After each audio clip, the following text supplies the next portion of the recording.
Hey everybody, Drew here with Epic Arms and Outdoors. Today we're going to be taking a look at my vehicle trauma kit. Stay tuned.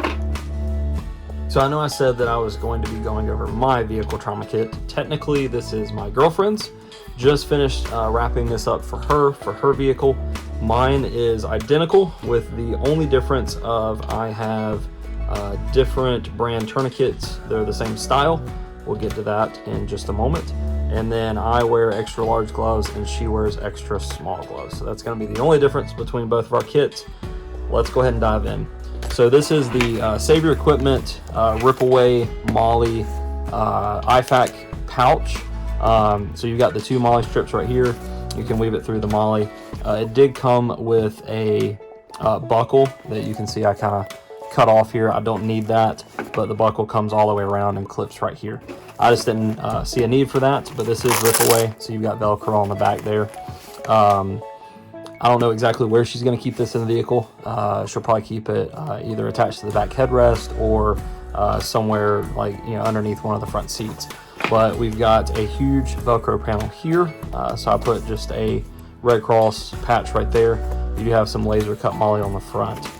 As far as contents go, I've kind of got it laid out, and I'll kind of go through that. So obviously, as you can see here, we've got gloves.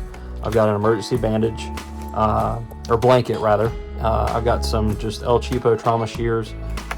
And then right here, I do have some old expired sutures. I had a buddy who either worked at a hospital or something like that. These expired, I think, yeah, a couple years ago, January 2017. I just threw those in there. I have no idea how to suture, but worst case scenario, hopefully, you know, if those were needed, I would obviously let a doctor and a doctor only do that. But I've got them in there. Like I say, he gave it to us a couple years ago. I think they were throwing them away or something like that. So anyway, got those. I do have combat gauze. I've got a pack of combat gauze and then a North American Rescue Mini Responder emergency trauma dressing. So those kind of go hand in hand. You pack the wound and then cover it up with that.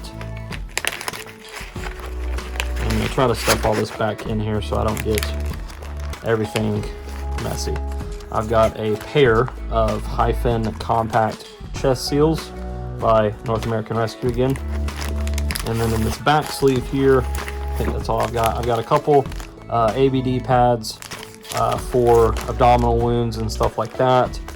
Or you can put this, you know, obviously use this to wipe chest wound and then, you know, be able to get a good seal with the chest seal. And I've got a MPA back there. So I know that there's a million different ways that you can pack a trauma kit. This is not a first aid kit. This is not a boo-boo kit by any means. This is life-threatening trauma stuff. Both of us have first aid kits, boo-boo kits, you know, your aspirins, your neosporins, your little band-aids and stuff like that. This is gunshot wound, fatal car wreck kind of stuff. So everything in here that you see is life-threatening, or is used to fix life-threatening stuff.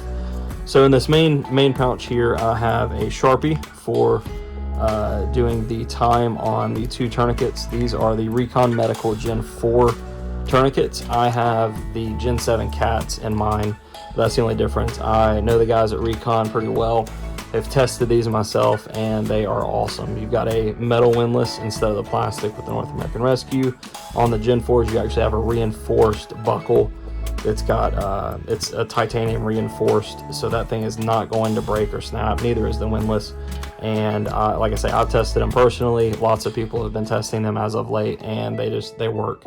And you know, I have nothing against North American Rescue, as you can tell, but I stuck those in there. They're a little bit cheaper. I can buy two for the price of one North American Rescue tourniquet. So there's that. I do have a Chem light in here. I just had a couple extras and needed to fill some space, so I threw that in there. And then in this little drop down pouch, I've just got 4 packs of the North American Rescue compressed gauze. So if the combat gauze over here is not enough, more gauze. You know, if that is not working and they are still bleeding, I'm gonna just unpackage this and keep stuffing until I get that blood flow stopped. So I've got 4 packs of those in there, and that is it. I mean, like I said, this is a trauma kit. This is not a first aid kit, but just kind of showing you how I lay it out. Like I say, mine that I keep in the truck is exact, with the only exception that I've got the North American Rescue and extra large gloves in there, but everything else is laid out exactly the same.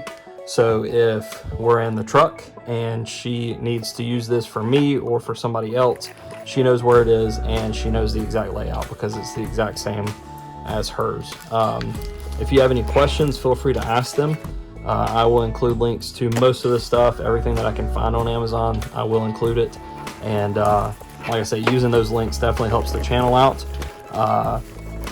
It is a little snug with all the stuff that I've got in here, but over time that'll get a little bit easier. When I first got this pack, it was incredibly difficult to zip that up, but it's as everything is kind of settled in there, it's gotten a little bit easier. But definitely check out Save Your Equipment.